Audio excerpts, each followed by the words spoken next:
Owen, thank you very much for taking the time. You heard that evolution of Sir Keir's statements, starting with those comments about the siege that really started the rot really within the party, and the disaffection from people like you, and we saw a lot of councillors resigning in Burnley, Walsall, Oxford. Has he changed his position, or trying to parse that last statement from today, is he merely being lawyerly?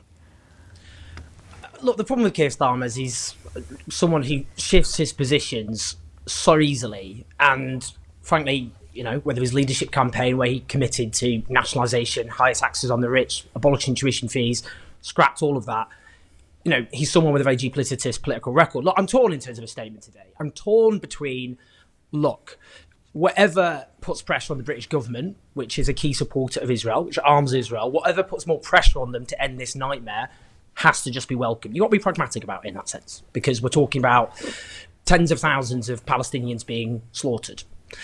And I'm also torn by the fact that Keir Starmer is, in my view, complicit in one of the great atrocities of our age. What you discussed there in terms of what he said to Nick Ferrari, it is the responsibility of journalists to say things as they actually are.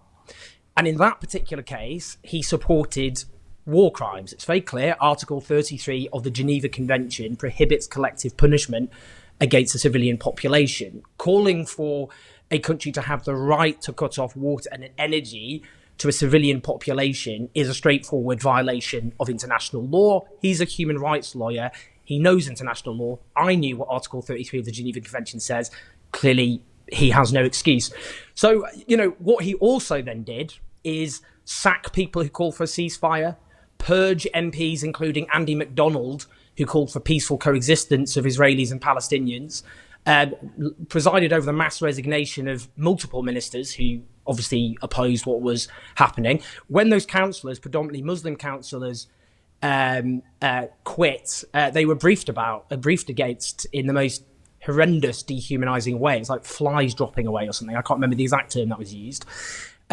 So what pressure's paid off, people campaigning has paid off, but what was the price? What was too high for Keir Starmer? 14,000 dead children. 14,000 children buried under rubble, killed, you're talking, who suffered violent deaths. Was the limit, was it? You're talking as if Sir Keir Starmer could, by changing what he said on a breakfast show on LBC, change actually what happened on the ground in Gaza. And and I know that he couldn't. It would have been a signal as to what he wished would happen. It wouldn't actually have any material impact on either the government of Benjamin Netanyahu or on the terrorist government of Hamas. Two things there. Firstly, I don't accept what you just said there at all, because Britain is one of the biggest supporters of Israel. He's not in government. He's not. No, he's leader of the opposition. Yeah, go on. Keep going. Let me finish my point. What Keir Starmer did is protect the government from public pressure. The polling has been very clear from the very beginning.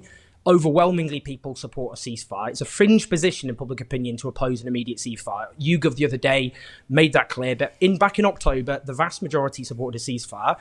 If Keir Starmer had called for a ceasefire at that point, that would have put immense pressure on Rishi Sunak to do the same. But the government was protected by Keir Starmer. The point you just said there of, if Keir Starmer supports war crimes, why does it matter?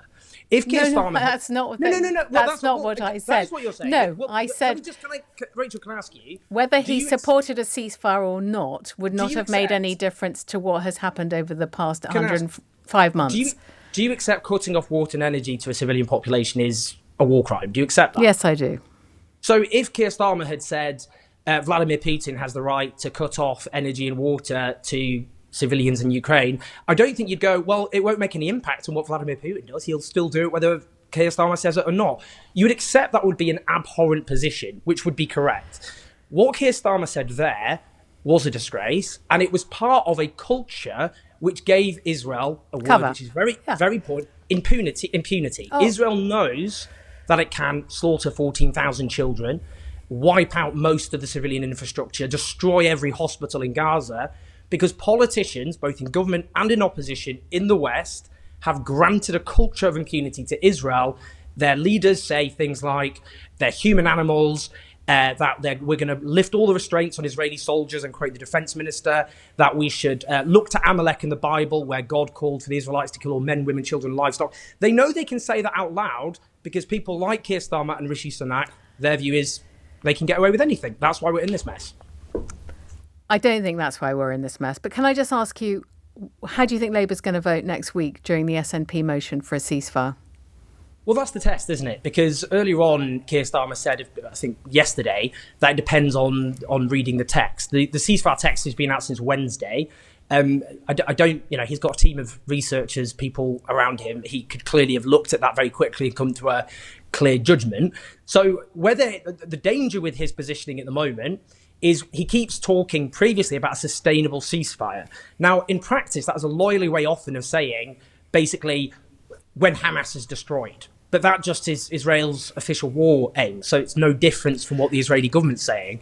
So the position has to be, the test is, does he vote for the SNP's motion, which is for an immediate ceasefire? If he fails to do so, then all this is hot air and meaningless and just him worrying about the fact that he's going to lose certain sections of his voter base. It's in the bag for the next election because the Tories have destroyed themselves, but he's obviously worried that certain constituencies are moving away from him. That's what this is all really about. But the test is, does he vote for the SNP's motion?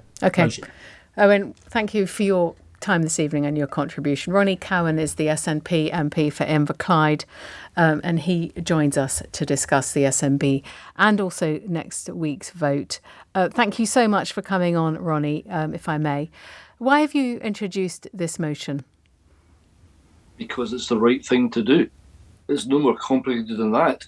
We believe that an immediate ceasefire is the first step in trying to sustain some sort of peace where people can get back to rebuilding their lives, where we stop the massacre of innocent men, women and children, de-escalate it and work towards establishing a two-state solution. Can you clarify something? We've heard from Keir Starmer, and he said not just for now, not just for a pause, but permanently a ceasefire that lasts. Have you been in discussion with Labour, not SNP, Labour? If so, where have those discussions gone? Because the idea that you have been talking to Labour has been already refuted by the SNP's Westminster leader, Stephen Flynn. Can you please clear up what's actually going on? Well, what Stephen Flynn said. As of 7 o'clock this evening, I checked to make sure that no progress has been made during the afternoon. And Anna Sarwar said this morning we're openly saying that we're happy to work with the SNP about the motion that's tabled, if there's scope for that discussion. Yeah? But no approach has been made. That was as of 7 o'clock this evening. There's been no approach made by the Labour Party to the SNP. So who is being economical with the truth? I'm telling you, Labour. We are Labour. Yeah. I'm telling you the facts. This Labour Party, Keir Starmer's Labour Party, is claiming that he's there, talking to the SNP and they're not. We've got Anna Sarwar in Scotland and we got Keir Starmer in Westminster saying different things. Anna Sarwar seems to think that some talks have taken place, and I'm telling you categorically, as of 7 o'clock this evening, they have not. It was my understanding that both Anna Sarwar and Keir Starmer were in Glasgow together today, so they could have had an opportunity to discuss it. Yeah, so it should be easier for them to get together and get their heads around this and make a decision. You heard my conversation with Owen Jones, and I said, I mean, I don't want to use the word performative. It is obviously very important if, that possibly the future Prime Minister puts a strong marker down today that there should be a ceasefire because he is Prime Minister in waiting. How important will next week's vote be? We have to stand up at some point and say, no further, this stops. I get your point. It won't just suddenly happen overnight. But the international community, other countries are already calling for this. And the more we build that, and it's a classic statement, evil happens when good men stand back and do nothing. And right now, we're doing nothing. And we should be ashamed of that fact. So we have to do what we can do. And a united front, I was talking to Labour, I talked to the Conservative MPs as well, a united front from the UK government to say, we need a ceasefire and we need it now, makes it more easier for other countries to step in and say, okay, we agree with this. And the more that drumbeat builds and builds and builds, the more pressure we put on Israel. Because right now we've got a situation where there are Israeli snipers shooting dead teenagers and younger in Gaza. If we have a ceasefire, we stop that in day one. Any measure, shocking. Lastly, before I just let you go, do you think that Lord Cameron, has been more vociferous and more passionate in calling for a ceasefire than the Labour leader has? And he has the advantage, of course, of being in government and being listened to. I mean, obviously, Keir Starmer is too, but he is at the Munich Security Conference. He's travelling the world, seeing foreign ministers and world leaders. Has he outflanked the Labour leader? I really hope outflanked is not what he's trying to do. I mean, I'm not sure. Well, we opened this section with quotes from Keir Starmer since last November, when he's changed his position. And but now we're in a situation where David Cameron is. The bar was set very low for Secretary of State for Foreign Affairs. David Cameron has stepped into that and seems to be doing a decent job on it. But it's easy to say these things in public. Why has he not come forward and said?